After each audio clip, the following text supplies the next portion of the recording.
Prayer তো আমরা সবাই নিজের নিজের জন্যই করি। কখনো প্রেয়ারে অপরের জন্য করে দেখেছ? তো আজকে সেরকম করেই প্রেয়ার আমিও করছি, আপনারাও করুন। অপরের জন্য করুন। আজকের জোড়হাতটা নিজের জন্য নয়, অপরের জন্য হোক।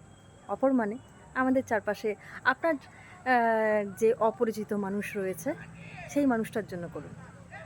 বলুন যে, হে ঈশ্বর, ওনার জীবনে যে জায়গাগুলোতে ক্ষতবিক্ষত অবস্থায় রয়েছে, যে জায়গাটাতে উনি ভীষণভাবে আহত অবস্থায় রয়েছেন, যেন উনি ওনার ওই জায়গাটাতে যেন ফুলের মতন করে মলম যেন লেগে যায়, যেন উনি খুব ভালো থাকেন, সুস্থ থাকেন।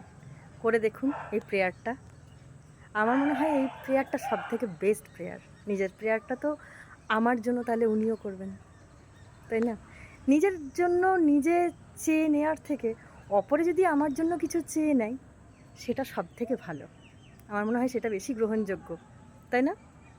তো চলুন, আপনিও করুন আপনার কোনো অপরিচিত মানুষের জন্য প্রেয়ার, আমিও করি, আর আমার জন্যও কেউ করুক। এইভাবেই রোটেশন ওয়াইজ চলতে থাকুক প্রেয়ার। ঠিক আছে? চলো সবাই টাটা।